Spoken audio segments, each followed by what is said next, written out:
কাল শুরু হচ্ছে এইচএসসি ও সমমানের পরীক্ষা, সব প্রস্তুতি শেষ। হরতাল অবরোধে কোনো পরীক্ষার্থীর ক্ষতি হলে দায় নিতে হবে বিএনপি জামায়াত জোটকে, হুঁশিয়ারি শিক্ষামন্ত্রী। সময় সংবাদের প্রচারের 24 ঘন্টার মধ্যেই বসত ভিটায় ফেরত আনা হলো অত্যাচার নির্যাতনে বাড়ি ছাড়া বরগুনার 14টি হিন্দু পরিবারকে আর্থিক সহায়তারও ঘোষণা। সাক্ষী হাজির করতে বারবার রাষ্ট্রপক্ষের ব্যর্থতা। চট্টগ্রামের বহুল আলোচিত লালখান বাজার মাদ্রাসায় গ্রেনেড বিস্ফোরণ মামলার ভবিষ্যৎ অনিশ্চিত।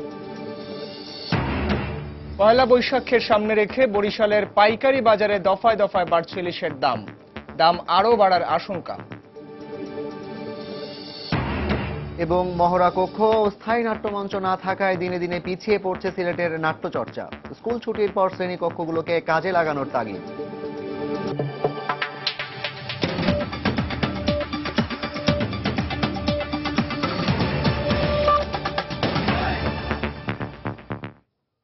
বাংলা সময়ের সঙ্গে আছি আমি সাইফুল রুদ্র এবং আমি জাফর সাদিক। ব্যাসমল এটি হচ্ছে আয়ুর্রাস এবং আমন্ড প্রোটিন যুক্ত 60 বছরের ভরসা ন্যাচারালি ব্ল্যাক হেয়ার। রাজনৈতিক অস্থিরতার মধ্যেই কাল সারা দেশে একযোগে শুরু হচ্ছে এইচএসসি ও সমমানের পরীক্ষা। এরই মধ্যে সব প্রস্তুতি শেষ করেছে শিক্ষা বোর্ডগুলো। পরীক্ষার প্রয়োজনীয় সরঞ্জাম কেন্দ্রে কেন্দ্রে পৌঁছে দেওয়া হয়েছে। এবার পরীক্ষায় অংশ নিচ্ছে 10,73,884 জন পরীক্ষার্থী।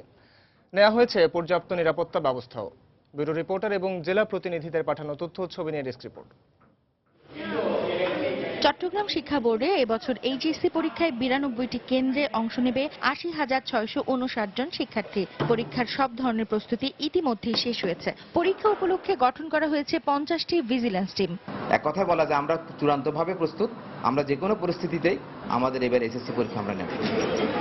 রাজশাহী বোর্ডে 698টি শিক্ষা প্রতিষ্ঠানের 1,07,090 জন পরীক্ষার্থী এবছর এইচএসসি ও সমমানের পরীক্ষায় অংশ নেবে। পরীক্ষার জন্য মোট কেন্দ্র 185টি।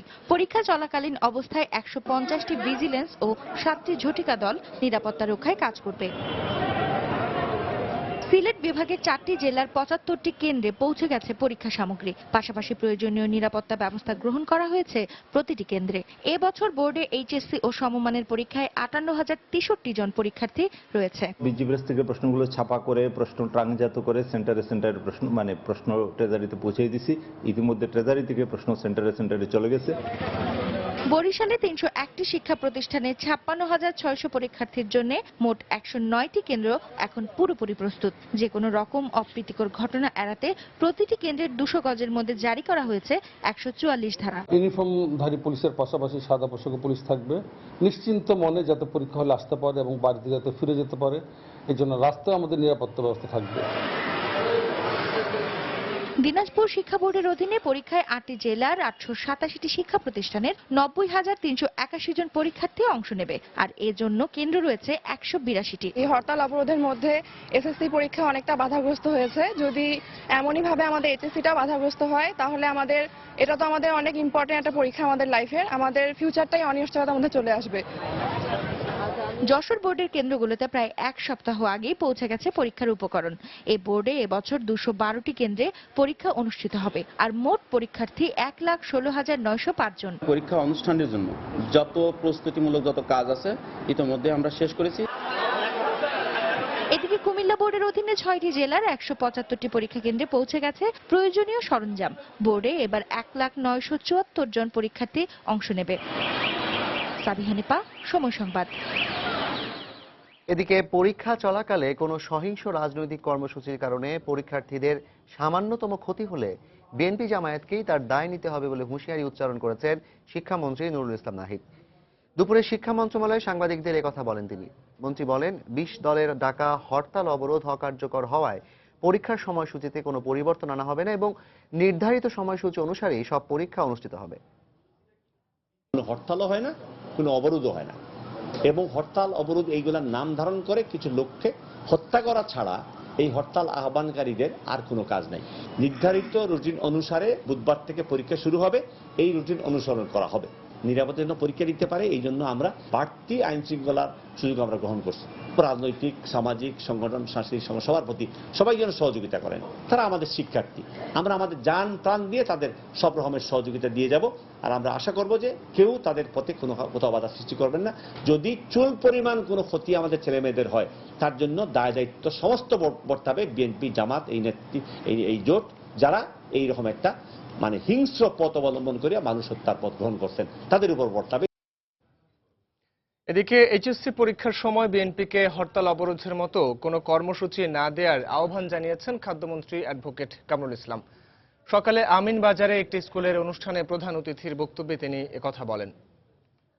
3 মাস থেকে এইচএসসি পরীক্ষা শেষ হতে, একটি গোষ্ঠী আজকে আমাদের ছাত্রছাত্রীদের পড়ালেখার বিঘ্ন সৃষ্টি করছে।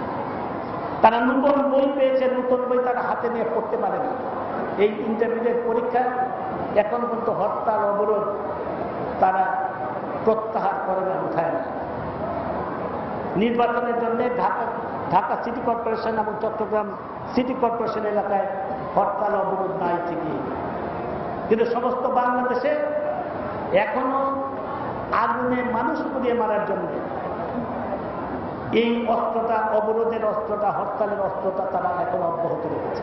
যারা মানুষ পুড়িয়ে মারে, যারা দেশকে ধ্বংসের দিকে নিয়ে যাচ্ছে, আমি তাদের প্রতি আহ্বান জানাবো, আমাদের ছেলে মেয়েদের ভবিষ্যৎ চিন্তা করে দয়া করে এই ধ্বংসাত্মক কর্মসূচি প্রত্যাহার করুন। এদিকে ঢাকা ও চট্টগ্রাম মহানগর বাদে আবারও বৃহস্পতিবার ভোর 6টা থেকে শুক্রবার ভোর 6টা পর্যন্ত হরতাল ডেকেছে 20 দলীয় জোট। আগামীকাল সারা দেশে বিক্ষোভ কর্মসূচি। সময় টেলিভিশনে সংবাদ প্রচারের 24 ঘন্টার মধ্যে বরগুনার অত্যাচার সইতে না পেরে বাপদাদার ভিটে ছেড়ে চলে যাওয়া 14টি হিন্দু পরিবারের পুনর্বাসনের ব্যবস্থা করেছে জেলা প্রশাসন। সকালে তালতলী উপজেলার চন্দনতলা গ্রামে তাদের ফিরিয়ে নেওয়া হয়। আর সেখানে অনুষ্ঠিত মতবিনিময় সভায় পুনরায় তাদের ওপর হামলার ঘটনা যাতে না ঘটে সে ব্যাপারে আশ্বাস দিয়েছেন পুলিশ সুপার। অন্যদিকে জেলা প্রশাসক তাদের আর্থিক সহায়তার ঘোষণা দেন। এম এ আজিমের পাঠানো তথ্য ও এস এম সিফাতের তোলা ছবি নিয়ে ডেস্ক রিপোর্ট। সকালে তালতলী উপজেলার গাববাড়িয়ার চন্দনতলা গ্রামে 14টি হিন্দু পরিবারকে নিয়ে আসেন জেলা প্রশাসক ও পুলিশ সুপার। এর আগে ফিরিয়ে আনার জন্য সোমবার তালতলা পুলিশ ফাঁড়ির উদ্যোগে তাদের বাড়িঘর পুনর্নির্মাণ করা হয়।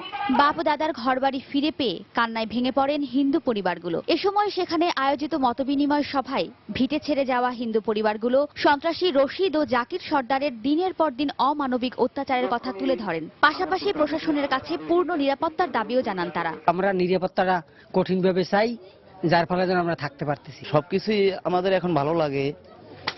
জেলা প্রশাসক মহোদয় আসছে, তারা আমাদের আশ্বাস দিচ্ছে, কিন্তু মনে তো ভরসা পাইতেছে না। ভিটে বাড়ি ছাড়াই ছিল, এখন দেখেছি আসছে, এখানে ঘর তৈরি হয়েছে, খুবই একটা ভালো লাগছে। এই অবস্থায় হিন্দু পরিবারের নিরাপত্তায় ওই এলাকায় পুলিশ ফাঁড়ি স্থাপনের আশ্বাস দেন পুলিশ সুপার। আমরা বিভিন্ন সময় খোঁজ রাখবো, সবাই সবার দায়িত্ব পালন করে আমি এই আশা ব্যক্ত করছি।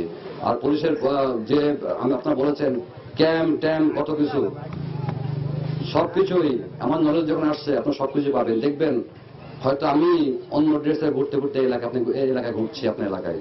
অন্যদিকে জেলা প্রশাসক পরিবারগুলোকে আর্থিক সহায়তার আশ্বাস দেন। প্রত্যেকটা পরিবারকে এই ঘর পুনর্বাসনের জন্য 2 বান্ডিল করে টিন দেওয়ার একদম নিয়ে আসা হয়েছে, তাই তো? এখানেই আছে। এবং এই পরিবার যে যদি কোনো অন্তত 20 দিনের মতো সংস্থান দিয়েছি, আমরা প্রত্যেকটা পরিবারকে 6,000 টাকা করে এখন দিয়ে দিই। সন্ত্রাসী রশিদের নির্যাতনের মুখে 2013 ও 2014 সালের বিভিন্ন সময়ে 5টি হিন্দু পরিবার গ্রাম ছেড়ে বরগুনা শহরে চলে যায়। সবশেষ এবছরের 13 থেকে 18 মার্চ ওই গ্রামের আরো 9টি পরিবার ভিটে মাটি ছেড়ে চলে যায়।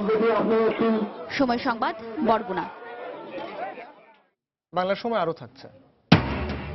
গাজীপুরের কাপাসিয়ায় মা ও মেয়েকে কুপিয়ে হত্যা, রহস্য উদ্ঘাটনে মাঠে নেমেছে পুলিশ।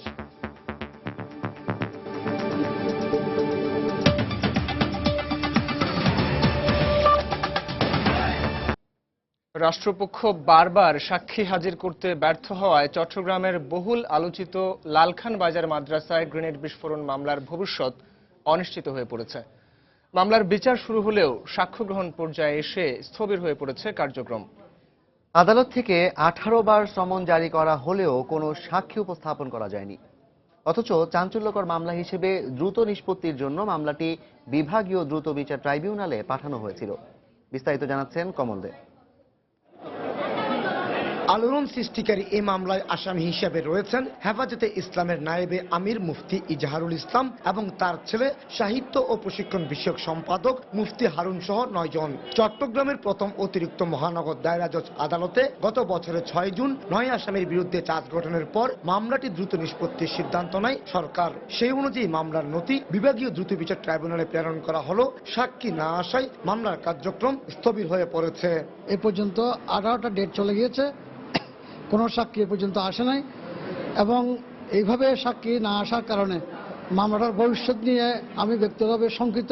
সরকার এ পর্যন্ত কোনো সাক্ষী হাজির করতে পারে নাই। আমি মনে করি এটা সম্পূর্ণভাবে একটা মিথ্যা বানোয়াট মামলা। আমার মক্কেল ন্যায় বিচার থেকে বঞ্চিত হচ্ছে। এক্ষেত্রে রাষ্ট্রপক্ষে নিয়োজিত কৌশলীর অভিযোগ, বারবার নোটিশ দেওয়া হলো, পুলিশ সাক্ষী আনতে গড়িমসি করছে। একই সাথে সাক্ষী না আসায় বেনিফিট অফ ডাউটের সুযোগ নিচ্ছে আসামি পক্ষ। কারণ 135 কার্য দিবসের মধ্যে মামলা নিষ্পত্তি না হলে আইন অনুযায়ী মামলাটি আগের আদালতে ফিরে যাবে। এখান থেকে প্রসেস যাওয়ার পরেও সাক্ষী হাজির করার জন্য সংশ্লিষ্ট থানা কর্তৃপক্ষ ব্যবস্থা নেন, তারা প্রয়োজনীয় ব্যবস্থা গ্রহণ করে নেয়। তারা যদি আদালতে হাজির না হন, সাক্ষ্য আইনের 114 গ ধারা অনুযায়ী আদালত ধরে নেবেন যে সাক্ষী আসলে সরকার পক্ষের মামলা সমর্থন করতো না। সিএমপি কমিশনার জানান, চাঞ্চল্যকর এই মামলার সাক্ষী হাজির করাতে পুলিশের পক্ষ থেকে দ্রুত ব্যবস্থা নেওয়া হচ্ছে। যেখানে সাক্ষী আনতে দেরি হচ্ছে, আমরা অবশ্যই আমাদের কাছে যদি সেই নোটিশগুলো আসে আমরা সঠিক সময় পৌঁছাবো এবং সাক্ষীগুলো হাজির করার চেষ্টা করব। 2013 সালের 7 অক্টোবর দুপুরে হেফাজত নিয়ন্ত্রিত লালখান বাজার মাদ্রাসায় ভয়াবহ গ্রেনেড বিস্ফোরণে 3 জন নিহত এবং 5 জন আহত হয়। এই ঘটনায় পুলিশের পক্ষ থেকে বিস্ফোরক আইনে এই মামলাটি দায়ের করা হয়। তদন্ত শেষে পুলিশ 2014 সালের 8 ফেব্রুয়ারি মুফতি ইজাহার ও মুফতি হারুন সহ 9 জনকে অভিযুক্ত করে চার্জশিট দেয়। কমল দে, সময় সংবাদ, চট্টগ্রাম। কুষ্টিয়ায় এক গৃহবধূকে ধর্ষণের অভিযোগে এক যুবককে আটক করা হয়েছে। পুলিশ জানায়, গত 30 মার্চ গভীর রাতে নান্টু আলী নামেও এক যুবক প্রতিবেশী এক গৃহবধূকে জোরপূর্বক ধর্ষণ করে। এ সময় প্রতিবেশীরা টের পেলে নান্টু আলী পালিয়ে যায়। পরে ওই গৃহবধূকে উদ্ধার করে কুষ্টিয়া জেনারেল হাসপাতালে ভর্তি করা হয়। এই ঘটনায় স্থানীয় ইউপি সদস্য মিরপুর থানায় অভিযোগ দায়ের করলে আজ ভোরে নান্টু আলীকে গ্রেফতার করে পুলিশ। স্থানীয় লোকজন যখন টের পায় তাকে উদ্ধার করে হাসপাতাল ভর্তি করে এবং এই ধর্ষণের সাথে জড়িত এই নান্টু নামে যে ছেলেটা সেও পালিয়ে থাকার চেষ্টা করে। পরে আমরা কৌশলে তাকে গ্রেপ্তার করি। একজনই তাকে ধর্ষণ করেছে এবং সে এখন হাসপাতালে গুরুতর জখম অবস্থায় চিকিৎসাধীন আছে। নেত্রকোনায় 10 বছরের শিশুকে গণধর্ষণের পর হত্যার দায়ে 2 আসামিকে মৃত্যুদণ্ডাদেশ দিয়েছেন আদালত। দুপুরে নারী ও শিশু নির্যাতন দমন ট্রাইব্যুনাল 2 এর বিচারক ডক্টর একেএম কাশেম এ রায় দেন। মামলায় এজাহারে বলা হয়, 2012 সালের 13 জুন বারহাট্টা উপজেলার অতীতপুর গ্রামের 2য় শ্রেণীর এক ছাত্রীকে গণধর্ষণের পর হত্যা করে মাঠে ফেলে রাখা হয়। এই ঘটনায় পরের দিন নিহতের বাবা অজ্ঞাত আসামি উল্লেখ করে বারহাট্টা থানায় একটি মামলা দায়ের করে। পুলিশ সন্দেহজনকভাবে একই গ্রামের আলী হোসেন ও মাহবুদকে আটক করে জিজ্ঞাসাবাদ করলে তার স্বীকারোক্তিমূলক জবানবন্দি দেন। পরে 164 ধারায় জবানবন্দি রেকর্ড করে 17 জনের সাক্ষ্য গ্রহণ শেষে আদালত 2 জনের মৃত্যুদণ্ডাদেশ দেন। যে রায় আমাদের বিজ্ঞ বিচারক ডক্টর একেএম আবুল কাশেম সাহেব দিচ্ছেন, সত্যিকার অর্থে এটা দৃষ্টান্তমূলক শাস্তি। আমরা চেষ্টা করছি অতি দ্রুততম সময়ের দিতে রায়টা দিতে। এই রায় আমি নয়, আমি নিশ্চিত যে বিচার বিশ্বাস করে এরকম সারা পৃথিবীর মানুষ বিশ্বাস করে এবং আমি নিশ্চিত যে মহামান্য হাইকোর্টের আপিল দেওয়া বহাল থাকবে। গাজীপুরে মা ও মেয়েকে কুপিয়ে হত্যা করেছে দুর্বৃত্তরা। জেলার কাপাসিয়ায় এ ঘটনা ঘটে। গত রাতে হত্যাকাণ্ড হলেও বিষয়টি জানাজানি হয় সকালে। স্বজনরা জানায়, সকালে প্রতিবেশীরা এসে 75 বছর বয়সী সূর্য বানু ও তার মেয়ে মাদিয়া বেগমের লাশ উদ্ধার করে। এ সময় তাদের দেহে ধারালো অস্ত্রের আঘাত ছিল। খবর পেয়ে পুলিশ সুপার ঘটনাস্থল পরিদর্শন করেছেন। তিনি জানান, কি কারণে এ হত্যাকাণ্ড ঘটেছে তাৎক্ষণিকভাবে ব্যাপারে কিছু জানা যায়নি। তবে হত্যা রহস্য উদ্ঘাটনে মাঠে নেমেছে পুলিশ।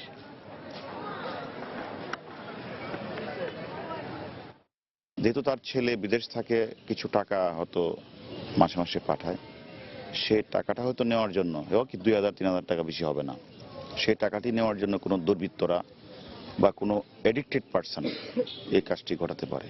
তবে যেহেতু তদন্ত চলছে আমরা সবগুলি বিষয় বিবেচনা করছি।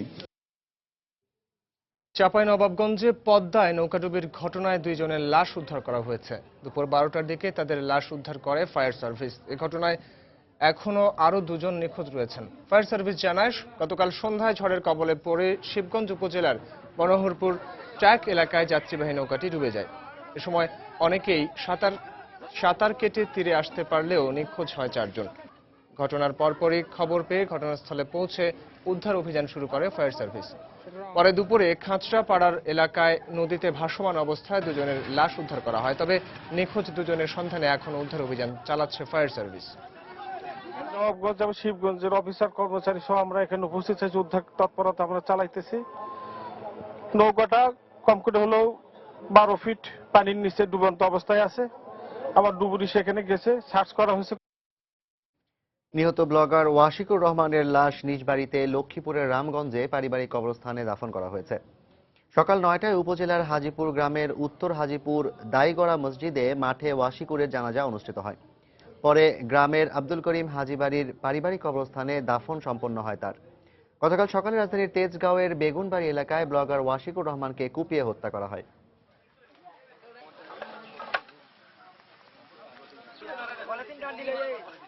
ভাই কোনো রাজনীতির সাথে জড়িত ছিল না, সে ছোটবেলা থেকে খুব শান্ত ছিল। তার সাথে কারোর সাথে কোনো প্রকার দ্বন্দ্ব ছিল না, শত্রুতাও ছিল না। সামান্য লেখালেখির কারণে তাকে এইভাবে নির্যাতন করে নির্মমভাবে হত্যা করছে। আমরা তার সঠিক বিচার চাই। গাজীপুরে বাস চাপায় ওয়ালটন হাইটেক কারখানার এক শ্রমিক নিহত হয়েছেন। এই ঘটনার প্রতিবাদে বিক্ষোভধারা ঘাতক বাসটি আটক করে ভাঙচুরের পর আগুনে পুড়িয়ে দেয়। পুলিশ জানায় সকাল 8টার দিকে চন্দ্রা নবীনগর সড়কের কালিয়াকুইরে ওই কারখানার সামনে তিতাস পরিবহনের একটি বাস সানোয়ার নামে এক শ্রমিককে চাপা দেয়। এতে ঘটনাস্থলেই তিনি মারা যান। এই ঘটনার পরপরই বিক্ষুব্ধ শ্রমিক এবং স্থানীয়রা বাসটি আটক করে ভাঙচুর চালায়। পরে বাসটিতে আগুন ধরিয়ে দেয় তারা।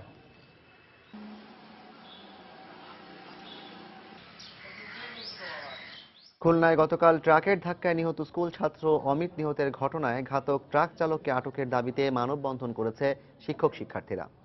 দুপুরে খুলনা সাতক্ষীরা সড়কের লায়ন্স স্কুলের সামনে এ মানববন্ধন করা হয়। এতে বিভিন্ন স্কুলের শত শত শিক্ষার্থী হাতে প্ল্যাকার্ড নিয়ে এ ঘটনার তীব্র প্রতিবাদ জানায়। এ সময় দ্রুত ঘাতক ট্রাক চালককে আটকের দাবিও করে তারা।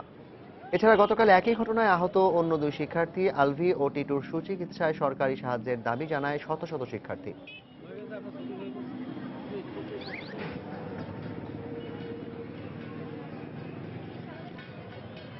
মৌলভীবাজারের শ্রীমঙ্গলের সরকারি জমির উপর গড়ে ওঠা অবৈধ স্থাপনা উচ্ছেদ করেছে ভ্রাম্যমাণ আদালত। দুপুরে উপজেলার ভুরভুরি ছড়ার দুপাশে এই অভিযান চালানো হয়। এ সময় ছড়ার জমি দখল করে গড়ে ওঠা দোকান সহ সকল অবৈধ স্থাপনা উচ্ছেদ করা হয়। শহরের জলাবদ্ধতা দূর করা এবং ছড়া খননে কাজ শুরু করার লক্ষ্যে এই অভিযান চালানো হয়েছে বলে জানিয়েছেন নির্বাহী ম্যাজিস্ট্রেট। ভারতের বিচ্ছিন্নতাবাদী সংগঠন উলফা সদস্য রঞ্জন ও প্রদীপের বিরুদ্ধে সন্ত্রাস দমন আইন এবং অস্ত্র আইনে মামলার রায় দেওয়া হবে আগামী 8 এপ্রিল। দুপুরে উলফা সদস্য রঞ্জন এবং প্রদীপকে জেলা ও দায়রা জজ আদালতে হাজির করা হয়। তাদের বিরুদ্ধে করা 4টি মামলার মধ্যে 2টি মামলার রায় আজ দেওয়ার কথা থাকলেও বিচারক মোহাম্মদ মাহবুবুল ইসলামের আদালত মামলার রায়ের তারিখ 8 এপ্রিল ধার্য করেন।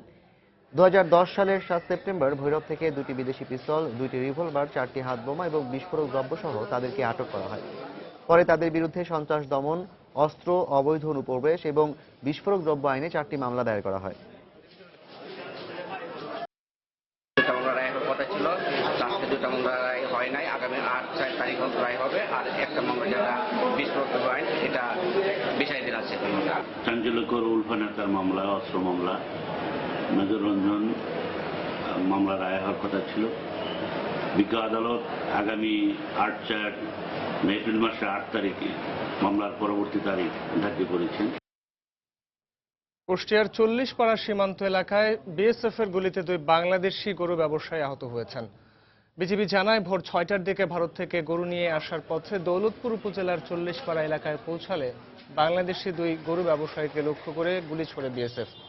পরে স্থানীয়রা তাদের উদ্ধার করে কুষ্টিয়া জেনারেল হাসপাতালে পাঠায়। এদিকে এই ঘটনার নিন্দা জানিয়ে বিজিবির পক্ষ থেকে বিএসএফকে চিঠি পাঠানো হয়েছে বলে জানিয়েছেন বিজিবির ৪৭ ব্যাটালিয়নের অধিনায়ক লেফটেন্যান্ট কর্নেল আবুল কালাম আজাদ।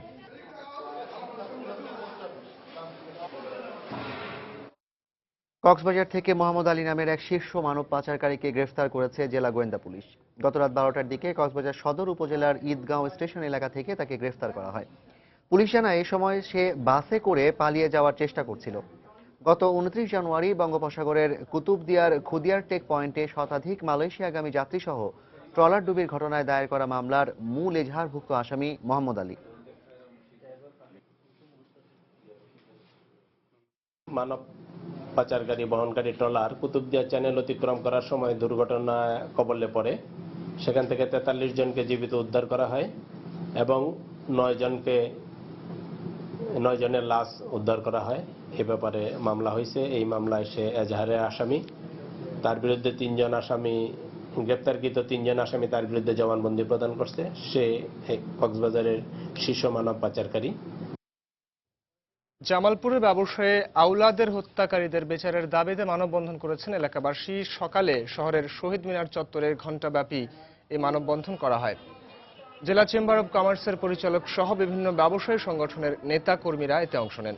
এ সময় তারা অভিযোগ করে বলেন, আওলাদের স্ত্রী বাদী হয়ে 11 জনকে আসামি করে একটি হত্যা মামলা দায়ের করলেও পুলিশ ধীর গতিতে তদন্ত কাজ করছে। গত 20 মার্চ আধিপত্য বিস্তারকে কেন্দ্র করে আওলাদের উপর হামলা করে বজ্রাপুর এলাকাবাসী।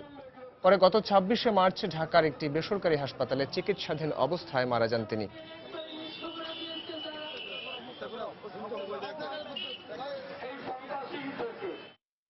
সামনে পহেলা বৈশাখ। এ সুযোগে বরিশালে পাইকারি বাজারে দফায় দফায় বাড়ছে ইলিশের দাম। ইলিশের মন এখনই 1,40,000 টাকা। আস্তে আস্তে ইলিশ চলে যাচ্ছে সাধারণ মানুষের ক্রয় ক্ষমতার বাইরে। এদিকে বিক্রেতারা বলছেন শেষ চৈত্র পর্যন্ত ইলিশের দাম বাড়ার প্রবণতা অব্যাহত থাকবে।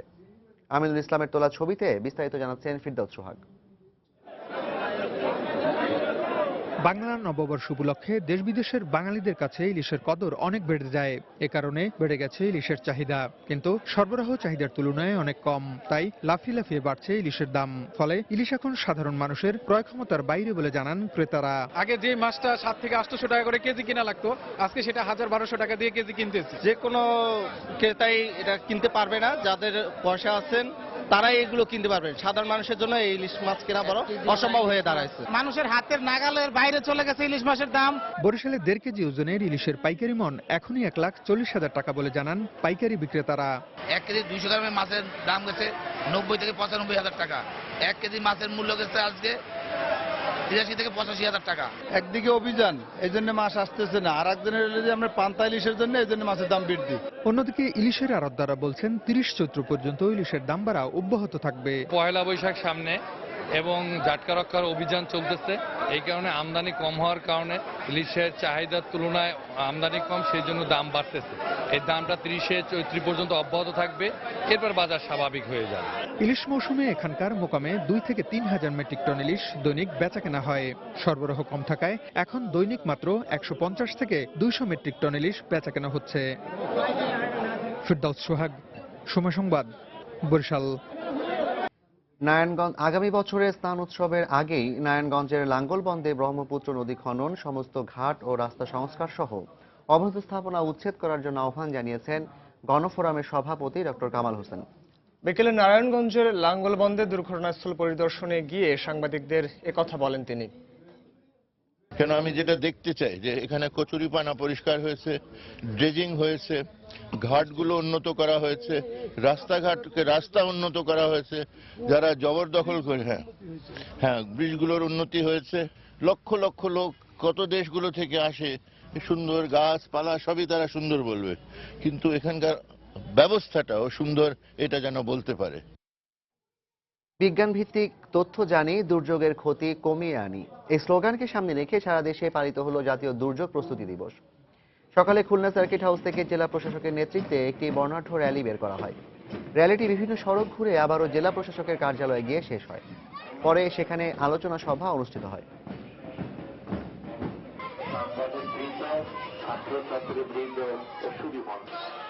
এদিকে টাঙ্গাইলে পৌর উদ্যান থেকে একটি র্যালি বের করা হয়। র্যালিটি বিভিন্ন সড়ক প্রদক্ষিণ করে টাঙ্গাইলের বিন্দুবাসিনী উচ্চ বিদ্যালয়ে গিয়ে শেষ হয়। পরে সেখানে ফায়ার সার্ভিসের উদ্যোগে মহড়া প্রদর্শন করা হয়।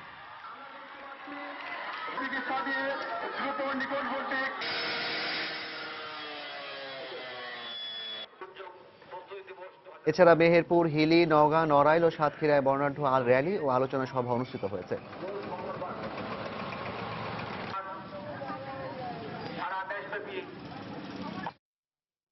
চট্টগ্রাম সিটি কর্পোরেশন নির্বাচনে আওয়ামী লীগ সমর্থিত মেয়র প্রার্থী আজম নাসির উদ্দিনকে সমর্থন দিয়েছে চট্টগ্রাম 14 দল।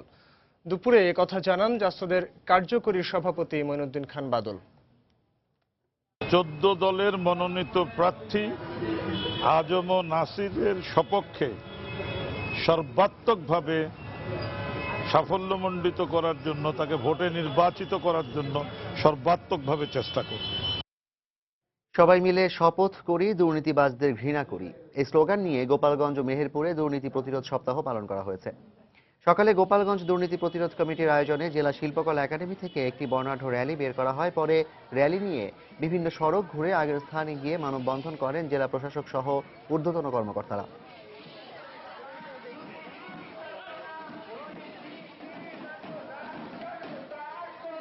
দিবসটি উপলক্ষে মেহেরপুর জেলা শিল্পকলা একাডেমি চত্বর থেকে একটি র্যালি বের করে দুর্নীতি প্রতিরোধ কমিটি। এ সময় বিভিন্ন শিক্ষা প্রতিষ্ঠানে শিক্ষার্থীরা দুর্নীতি বিরোধী নানা প্ল্যাকার্ড নিয়ে এতে অংশ নেয়।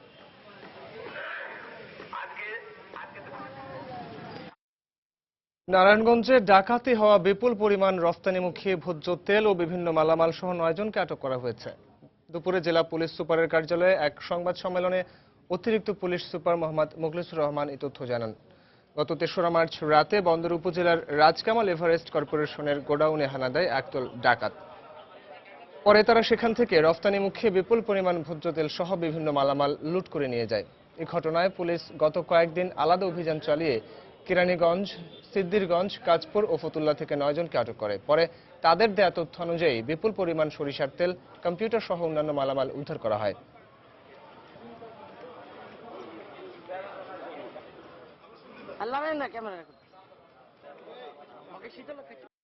নয় জন ডাকাতকে এই অভিযানে গ্রেপ্তার করা হয়েছে।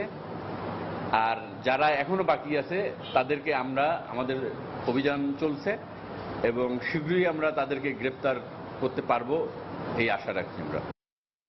কুড়িগ্রামে দুপক্ষের সংঘর্ষে অন্তত 9 জন আহত হয়েছেন। দুপুর 1টার দিকে এ ঘটনা ঘটে।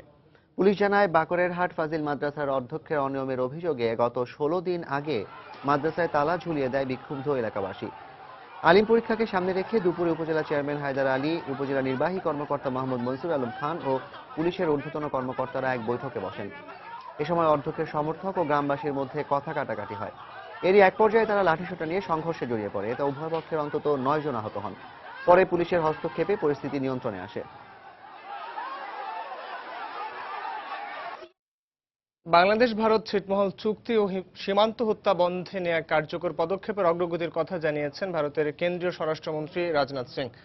দুপুরে লালমনিরহাটের বিজেপি ক্যাম্প পরিদর্শন শেষে তিনি একথা বলেন। দুপুর 2:30টার দিকে প্রথমে পানবাড়ি বিওপি ক্যাম্প পরিদর্শন করেন ভারতের কেন্দ্রীয় স্বরাষ্ট্রমন্ত্রী। এ সময় তাকে গার্ড অব অনার দেয় বিজিবির একটি চৌকস দল। পরে পাটগ্রামের 3 বিঘা করিডোর পরিদর্শন করেন তিনি। তার সঙ্গে বিজিবির Rangpur region commander brigadier general Mahfuzur Rahman উপস্থিত ছিলেন। এ সময় পানবাড়ি বিওপি ক্যাম্প এলাকায় ছিটমহল চুক্তি বাস্তবায়ন কমিটির সদস্যরা বিক্ষোভ মিছিল করেন। ছিটমহল চুক্তি বাস্তবায়ন নিয়ে যে সমস্যা রয়েছে, আশা করি দ্রুত সময়ের মধ্যেই তার সমাধান হবে। পাশাপাশি সীমান্ত হত্যা বন্ধে কার্যকর পদক্ষেপে ইতিবাচক অগ্রগতি হয়েছে। বাংলাদেশ ভারত নৌ প্রোটোকল চুক্তির আওতায় ভারতের ত্রিপুরায় 3য় দফায় 25,000 মেট্রিক টন চাল পরিবহনের প্রথম চালান পৌঁছেছে। সকালে আশুগঞ্জ নৌবন্দর হয়ে 912 মেট্রিক টন চাল ত্রিপুরায় পৌঁছায়। আশুগঞ্জ বন্দর কর্তৃপক্ষ জানায়, সকালে 10টি কাভার্ড ভ্যানের মাধ্যমে 177 মেট্রিক টন চাল এ বন্দর থেকে ত্রিপুরায় পাঠানো হয়। পর্যায়ক্রমে বাকি চালও ত্রিপুরায় পৌঁছানো হবে। এর আগে গত শনিবার কলকাতা বন্দর থেকে 912 মেট্রিক টন চাল নিয়ে এমভি নিউটেক 6 নামে একটি কার্গো জাহাজ এ বন্দরে আসে। তবে 1972 সালের নৌ প্রোটোকল চুক্তির আওতায় চাল পরিবহনে কোনো মাশুল নেওয়া হচ্ছে না। ত্রিপুরা সহ উত্তর পূর্বাঞ্চলীয় রাজ্যগুলোতে 3 দফায় মোট 35,000 মেট্রিক টন চাল পরিবহনে আশুগঞ্জ বন্দর ব্যবহার করা হচ্ছে।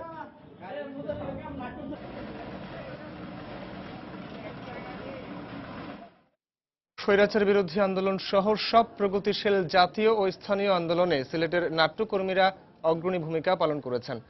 চিহ্নিত যুদ্ধাপরাধী দেলাওয়ার হুসাইন সাঈদীকে 1983 সালে সিলেটে সমাবেশ করতে দেয়নি নাট্যকর্মীরা। এর প্রতিশোধ নিতে জামায়াত শিবির চক্র একই দিনে মনির, তপন ও জুয়েলকে হত্যা করে। আর সেই নাট্যাঙ্গন আজ নানা সমস্যায় জর্জরিত। মহড়া কক্ষ ও স্থায়ী নাট্যমঞ্চ না থাকায় দিনে দিনে পিছিয়ে পড়ছে সিলেটের নাট্যচর্চা। বিস্তারিত আব্দুল আহাদের রিপোর্টে।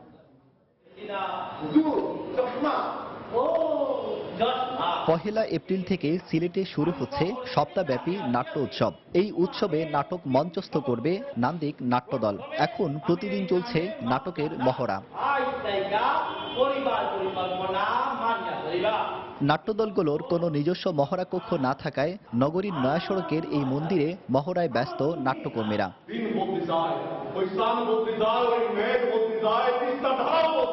আবার কেউ কেউ মহড়া করছেন সিটি কর্পোরেশনের সারদা স্মৃতি হলে। এতে ক্ষোভের শেষ নেই নাট্যকর্মীদের। আড্ডার মাধ্যমে আসলে থিয়েটারটা তৈরি হয়, সেই আড্ডাতে যে একটা জায়গা দরকার আমাদের, সব নাট্যকর্মীর এই জায়গাটা নাই। মহড়ার সুযোগ থাকবে যেখানে বিভিন্ন দলের সাংস্কৃতিক কর্মকাণ্ড সেখানে করতে পারবে, সেই বিষয়টা এখনো সিলেটে গড়ে ওঠেনি। 1 তারিখ থেকে আমাদের নাট্য উৎসব, সেখানেও আমরা পারফর্ম করব, কিন্তু তার জন্য আমাদের যে নির্দিষ্ট একটা স্পেস থাকবে যেটার মধ্যে আমরা মহড়া দেব, সেরকম কোনো কক্ষ আমাদের নেই। শুধু মহড়া কক্ষই নয়, নেই কোনো স্থায়ী নাট্য মঞ্চ। ফলে একটি মাত্র অডিটোরিয়ামের উপর নির্ভর করতে হয় নাট্যকর্মীদের। একটা মাত্র সরকারি হল অডিটোরিয়াম রয়েছে। এখানে নাটক, সাংস্কৃতিক অনুষ্ঠানের বাইরে সরকারি অনেকগুলো প্রোগ্রাম হয়। আমরা চাইলেই কিন্তু আমাদের পছন্দ মতো তারিখে সেখানে আমরা একটা মঞ্চনাটক করার ইচ্ছা থাকলেও করতে পারছি না। সিলেটের রক্ষণশীল সমাজ ব্যবস্থা ভাঙতে নাট্যকর্মীরা গুরুত্বপূর্ণ ভূমিকা পালন করছে উল্লেখ করে প্রবীণ এই নাট্যকর্মী বলেন, ছুটির পর নগরীর বিদ্যালয়গুলো নাট্যকর্মীদের বরাদ্দ দিলে মহড়া কক্ষের সমস্যা অনেকটা দূর হবে। বিভিন্ন স্কুল কলেজ তাদের যে স্কুল কলেজের পরে যে অবসর মুহূর্তে সন্ধ্যার পর যাতে ওনারা একটা কক্ষ আমাদেরকে বরাদ্দ করেন। এসব সমস্যার কথা স্বীকার করে জেলা কালচারাল অফিসার নিজেও সরকারি সহায়তা কামনা করেন। স্কুল ছুটির পরে সেগুলো শিক্ষা মন্ত্রণালয় থেকে পরিপত্র জারি করে বা সহযোগিতা করে সংস্কৃতি মন্ত্রণালয়ের সহযোগিতা নিয়ে যে বিকাল টাইমটা অন্ততপক্ষে নাটকের দলগুলোকে মহড়ার জন্য সময়টা দেওয়া যায় কিনা। সিলেটে সম্মিলিত নাট্য পরিষদের তালিকাভুক্ত 21টি নাট্য সংগঠন রয়েছে। আব্দুল আহাদ, সময় সংবাদ, সিলেট। এ পর্যায়ে শীর্ষ সংবাদ জানিয়ে দিচ্ছি আরেকবার। কাল শুরু হচ্ছে এইচএসসি ও সমমানের পরীক্ষা। সব প্রস্তুতি শেষ।